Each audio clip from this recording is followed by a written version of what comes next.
Good morning. What a beautiful Sunday morning. I have got so many announcements. I threatened before services to just cancel service and I'll spend the whole time just doing announcements. How's that? Actually, I'll start out. This is kind of hot. Her name is Amber. She lives in Kennewick. She's been to service a couple times. Somebody, thank you. Turn it down a little bit. Thanks. And she needs a ride to the church. She's got no way to get here. So, oh, are you Amber? Yes, I am. Oh, okay. I didn't realize you were here. Okay. Amber needs a ride to the church if anybody can help. Okay, cool. No AR meetings. Thank you, Mike. No AR meetings Thursday, November 12th and December 3rd. So I assume that's a holiday-related no ARE thing. So that's on the calendar. Shannon, it's her new book cover. Cool, huh? So very, very nice. So talk to Shannon. I assume it's on Amazon? Yeah, Amazon, iBook, and Nook. Cool. T-shirts that you could actually get. You can't scare me, I have a daughter. Real women watch football. Back off, I have a sister and I'm not afraid to use her. When I was a kid, I wanted to be older. This crap is not what I expected. All right, lots of stuff going on this week and all through the month. And the most important thing this month, though, is Thanksgiving, because we're doing it again here. And each year we do it, it gets a little bit bigger and a little bit bigger. So if you need to come, you don't have family, or you do have family, and you want to come anyway, then we are available, and we love to do it. And is that a sign up for? For just to get numbers, maybe? Number of people and what you're bringing. Joe and I are bringing the turkey, and you just have to go with the... Okay.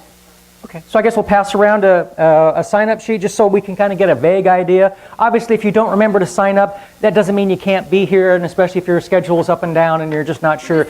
Come anyway. Right, exactly. Yeah, whether or not we need a 50-pounder or two 50-pounders. So they have 50-pound turkeys? Wow, that's a big bird. My goodness. Okay, at the beginning of services, every Sunday, we have Qigong in the back.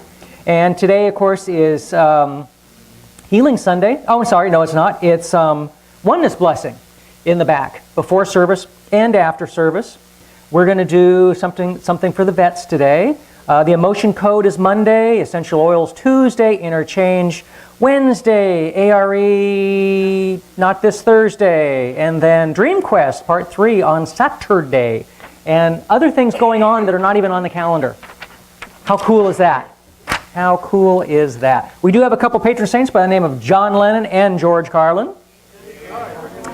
And John said, we've got this gift of love, but love is like a precious plant. You can't just accept it and leave it in the cupboard, or just think it's going to get on by itself. You've got to keep watering it. You've got to really look after it and nurture it. Yes, you do. That's John speaking, so it must be right. And George, swimming is not a sport. Swimming is a way to keep from drowning. That's just common sense.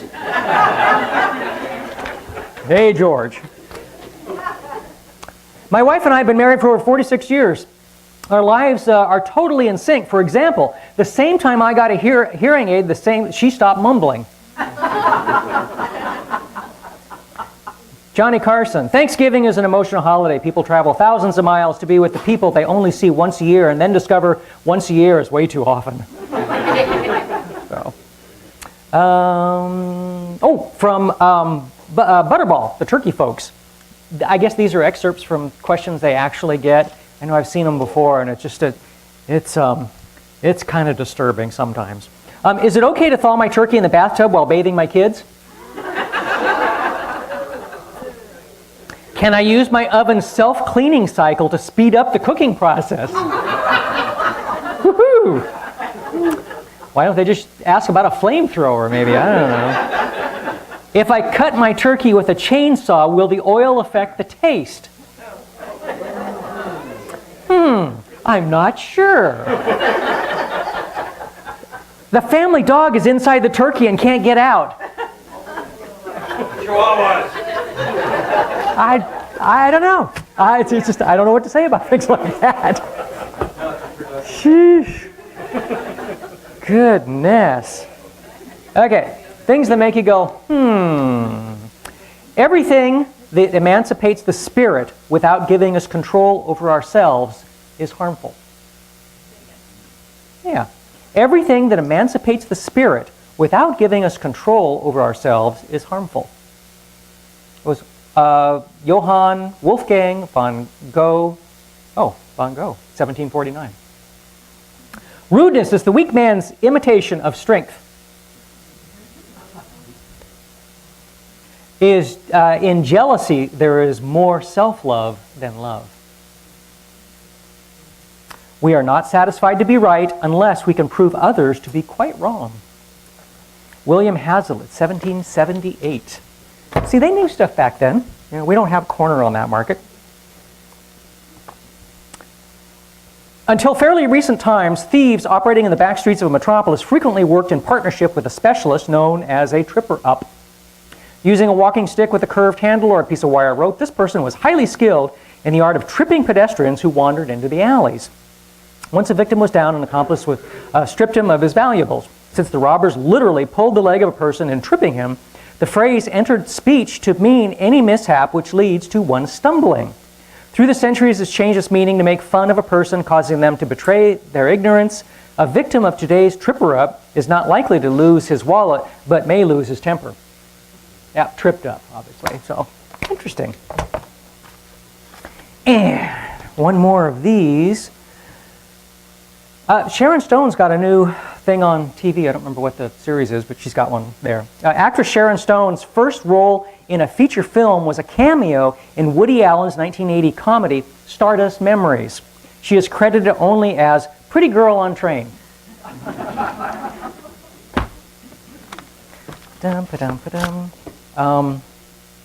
Boy, I think, are there any other announcements that I'm forgetting? Can't be that simple. Wow, okay. Where are we? Oh, in English, I don't know if I did this one or not, about English pubs, pints and quarts? Yeah. I did? Okay. Many years ago, I can't remember if I did this one either. Many years ago in England, pub frequenters had a whistle baked into the rim or handle, okay, of their ceramic cups. When they needed a refill, they used the whistle to get some service. Wet your whistle is the phrase inspired by this practice. So, now you know. Now you know. I'm gonna...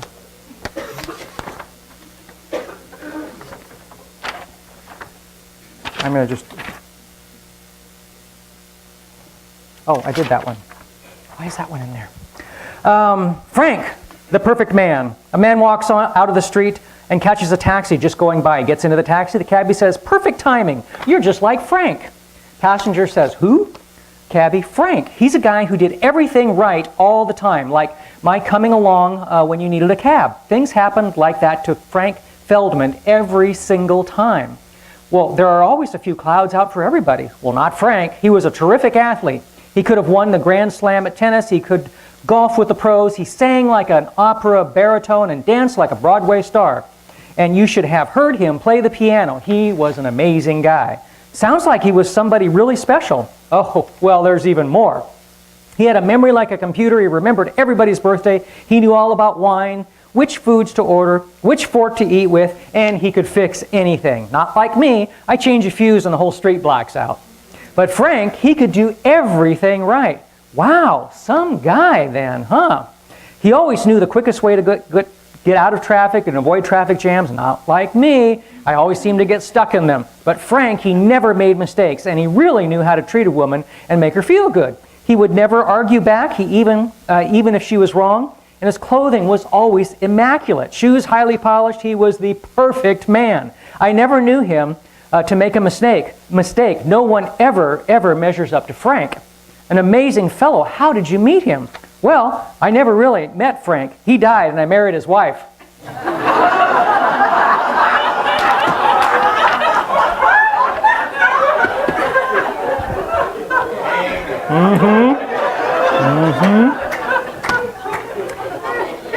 That is not far from some truth either, really. I mean, if anybody marries a widower, you can sometimes have that happen. Okay. We have a special thing that we're putting on for the church. And someone in the church started this. And I guess we're not supposed to mention her name? Or we are, and we didn't talk about that at all? Okay. Okay. But she spent a lot of time and effort putting this together. And it's a veteran's memorial, if you will. And that's to put a green light out on your porch, on your patio, where people can see it, and vets go by and say, thank you. So it's a way of saying thank you. We've got a bunch of light bulbs in the back, and what we're going to do, frequently for Veterans Day, I'll do a flag and everything. I'm not going to do that today. But what I do want to do is recognize the vets in here. So, if you're a veteran, please stand. Tell us what branch of service you were in, maybe what rank you were if you want, and or the years that you were in. So, I don't know, do we? Okay. Oh, did I forget? Yeah, okay. We don't need a microphone right now. Go ahead.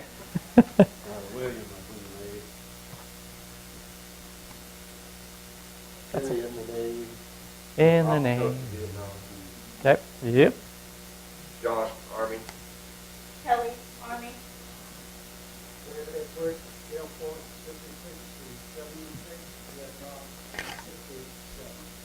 Cool.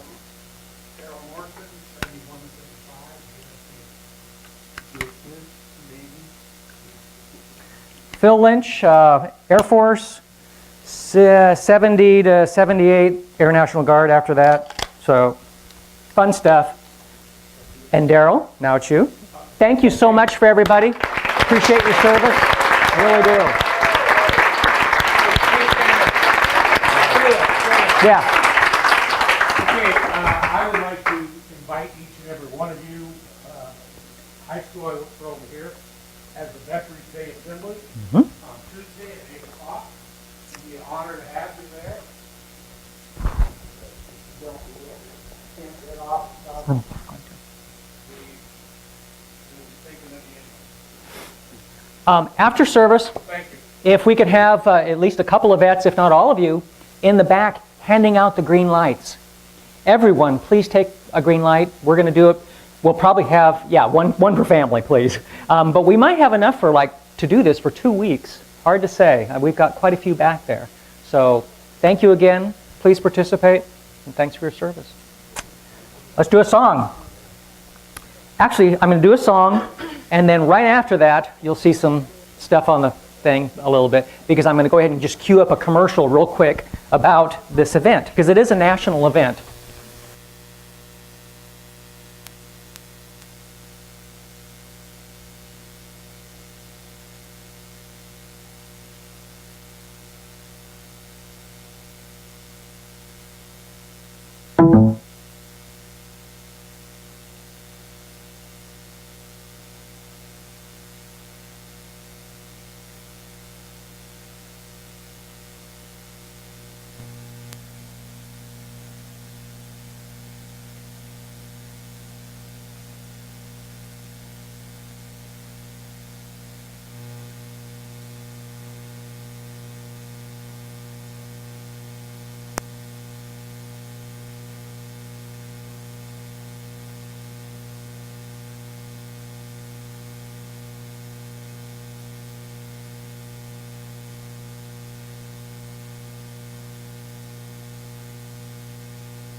There it is. I've had people ask me, what is this lump on the table here? This is called a spirit quartz. It's an amethyst, and it is encrusted with additional amethyst. So it's just this little cluster of sparkle.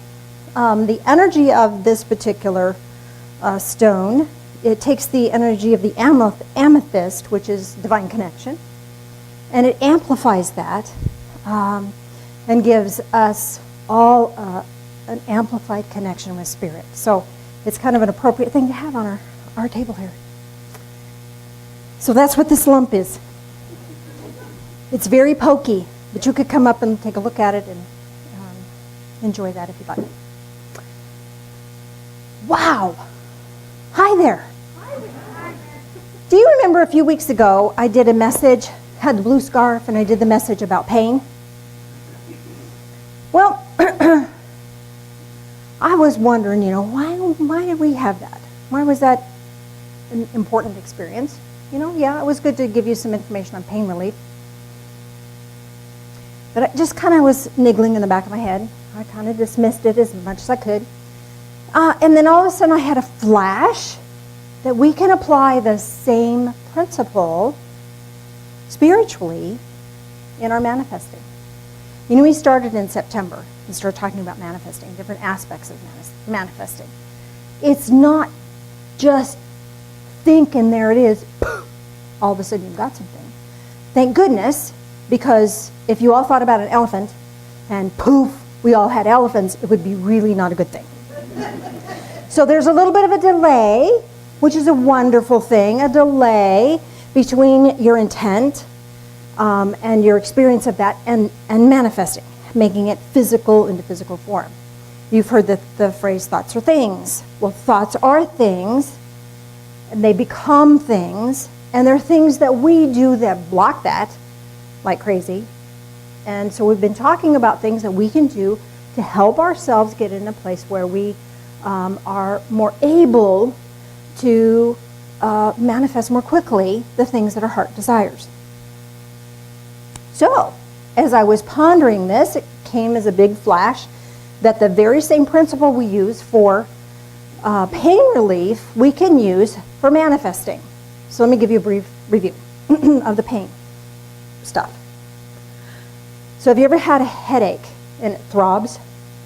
And normally what we do is we go, oh, I got a headache. And every time it throbs, we think pain, the pain is there.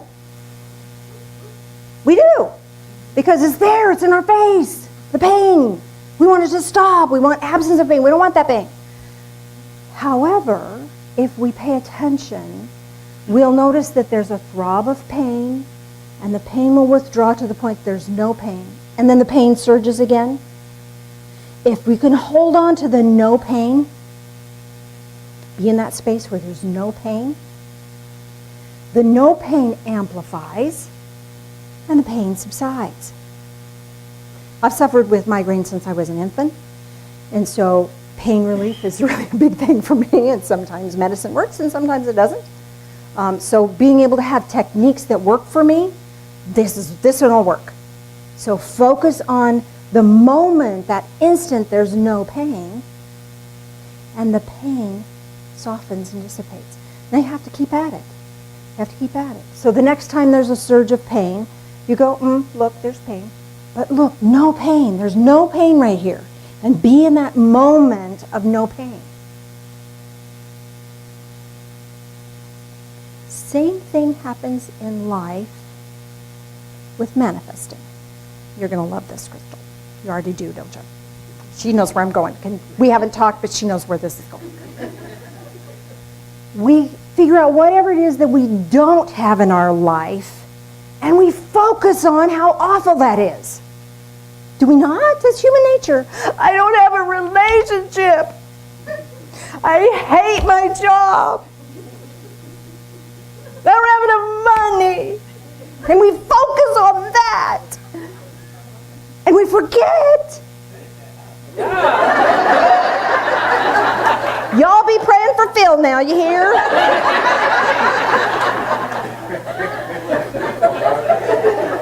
Bless you.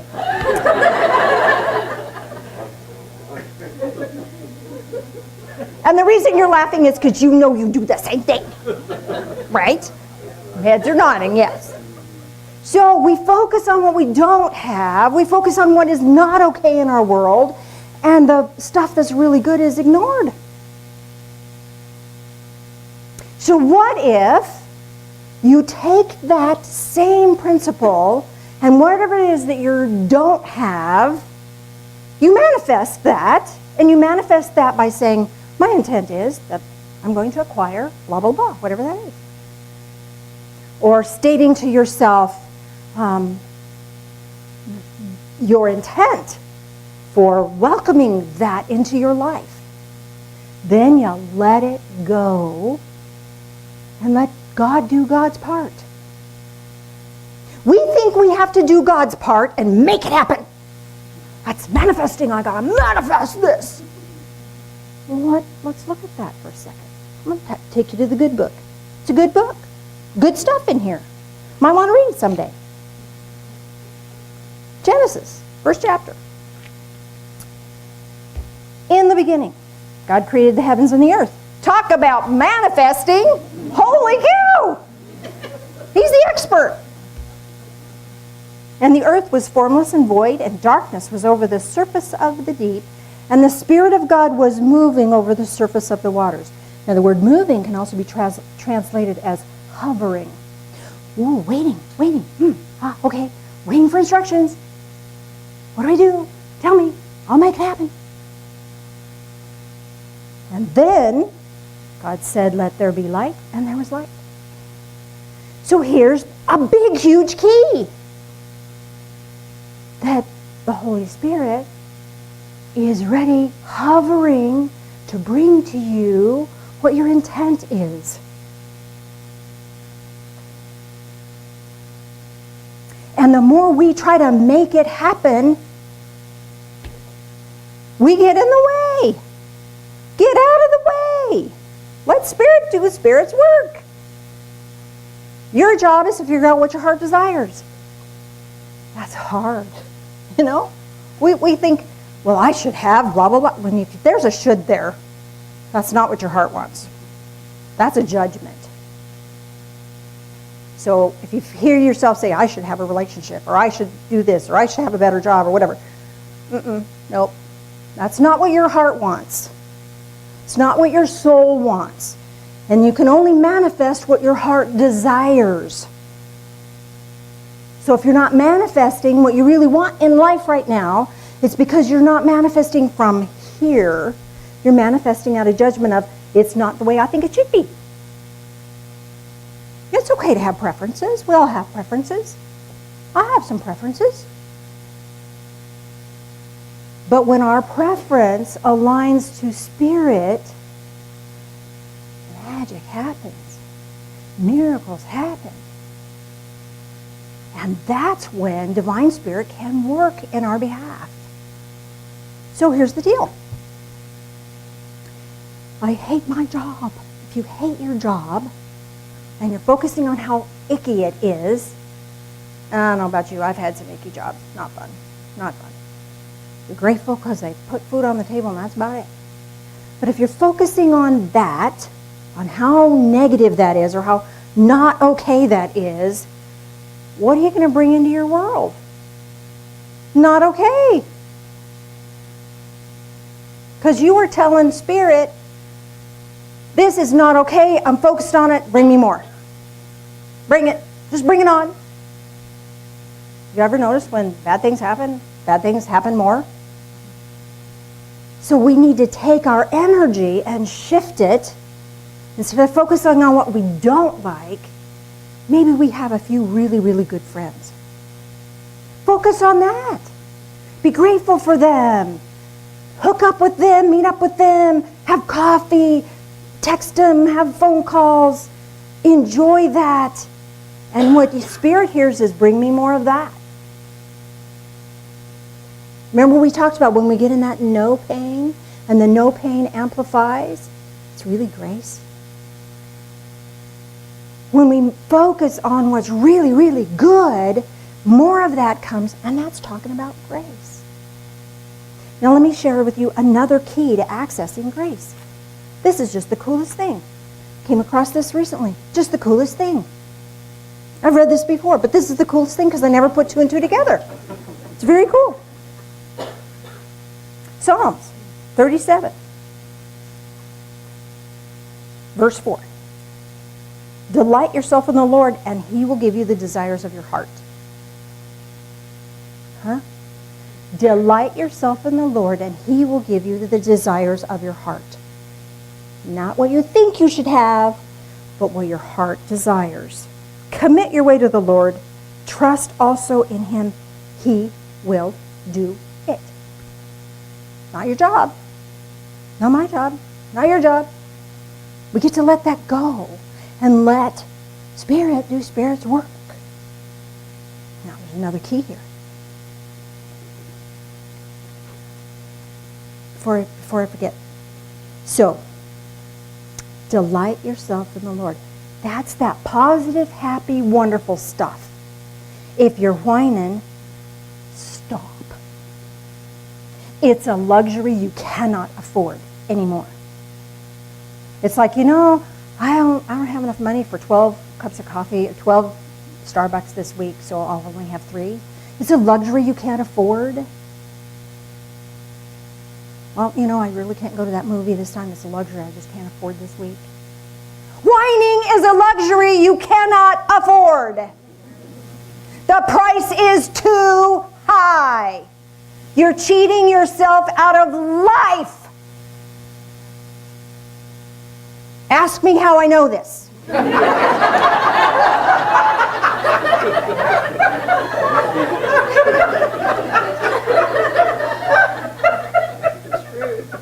I'm talking to you because I'm talking to me. It's a wine-free zone. I think we need a sign here in the Divine Fellowship with the word wine and a big circle and an X through it. No whining. No whining. Now, you get a 2-minute whine. You get a 2-minute whine. Because sometimes you just got to whine. You just got to get it out. And then people go, I hear you. Poor baby. That's just not right. And you get over it. And get into the solution. If you're whining longer than 2 minutes, you're cheating yourself out of living. So, enough. Okay, now here's a fun thing. Here's another fun thing. And here's the other part of the 2 plus 2 that I hadn't added together. Check this out. Oh gosh, it's really fun to be me. You should be me someday. It's really a fun thing. Philippians chapter 4. I'm going to start in verse 4, but the kicker is in 6 and 7. Verse 4. Rejoice in the Lord always. Again, I say rejoice. Like he had to say it twice. What's rejoice? Rejoice is being happy. Focusing on the good stuff. And not what you don't have or not what you don't want. Let your forbearing spirit be known to all men. The Lord is near. Forbearing spirit. Oh, this is the coolest darn thing ever. You know what forbearing means? It is the spiritual grace of gentleness. It's a grace. If you haven't got it, you can ask for it. How cool is that? AA people know if you don't have willingness, you can ask for willingness. Willingness is given. You can ask for gentleness too. It's a grace and it will be given to you. Let your forbearing spirit be known. So you're forbearing, this gentle spirit doesn't get all spun up because it's not getting its way. Remember, we have an inner child that's, oh, look, curious, wonderful. And then there's the inner brat. I want what I want when I want it. We listen to the inner brat. Shut that inner brat up. Go to your room. Be anxious for nothing, but in everything by prayer and supplication with thanksgiving, let your requests be known to God. So again, focus on what you're grateful for. What do you have? More good will come. Focus on the good stuff. More good will come. How cool is that? And here's another kicker. The peace of God, which surpasses all comprehension, shall guard your hearts and minds in Christ Jesus. So here's the cool thing. Bye, honey. He's off to a funeral. May the Lord be with you. It's a baby. That's a sad thing. 3-month-old baby passed away. So he's going to go do the funeral. God bless his little soul. I can't do funerals. They're too hard. And baby funerals. Oh, my gosh. So, sending you little prayers. So the kicker here, peace. When you're at peace and you have this grace and you have the gentleness, then Spirit hears, they like that. I'll bring them more of that. So whatever is working in your life, focus on that, amplify that. And then when that is so full, then good stuff has to flow into other areas of your life. Has to. Because you will be given and given and given. It's a promise. It's a promise.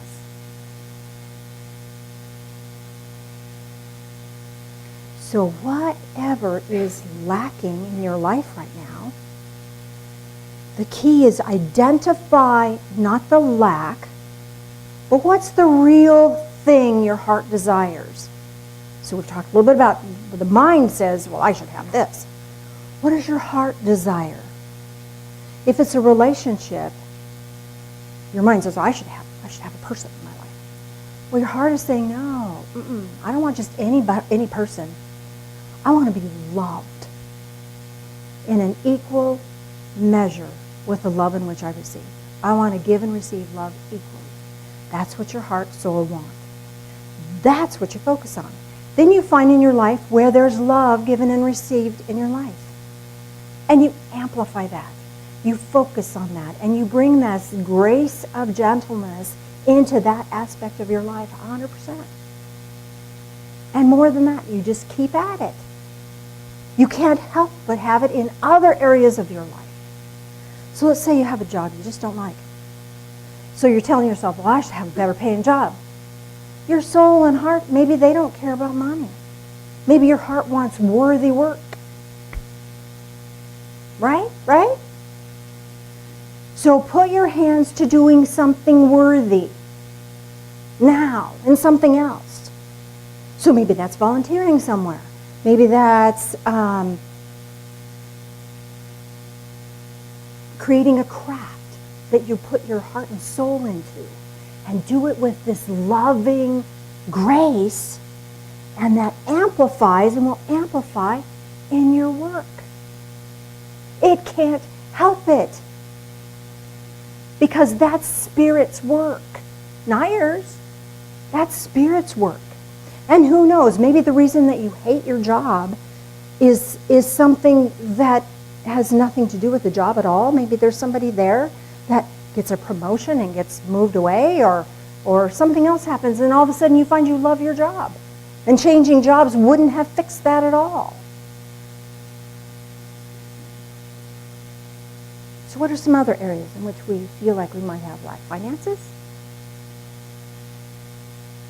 Here's the deal. I've been there.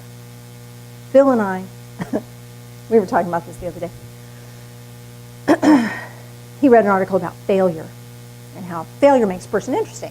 I thought, well, we're interesting. We aren't failures. And he said, well, yeah, we are failures. 2 failed marriages between the two of us. God knows how many failed businesses between the two of us. And he rattled off a bunch of stuff. Man, we just failed and failed and failed. And I thought, well, that's not failure. I'm not getting this. I don't understand this. So I said, I got to think about this for a minute. So I walked away, did laundry or something. I don't know. Then it hit me. Oh, failure to me is not making an attempt. That's failure. Just because you try something and it doesn't have the expected result isn't failure. This means you didn't get the expected result. You learned something. You got something out of that. Now here's the key. I'm 65 years old. I'm not going to risk the same things I did at 35. Only you know what you're willing and capable of risking. Some people say, oh, risk it all. Maybe you can't if you've got kids that need to be fed. Or kittens that need to be fed. You know? You got to think of more than yourself. Maybe your heart's willing to risk it all. But you have responsibilities. You have to weigh, what am I willing to risk? And risk that. Risk that. But be wise, be smart about this. Sometimes You know, you hear these get-rich-quick schemes. They say, oh, just risk it all. You know, put it all on the line. You won't get it if you don't put it all on the line. Well, you can put your whole heart on the line, but you don't need to put your whole finances on the line, I don't think. Not when you're accountable. So judge the risk. But failure is not trying. Risk something. Put your heart on the line. Step out of your comfort zone. Step out of your comfort zone and put more energy in the things that are working. State your intent and let it go.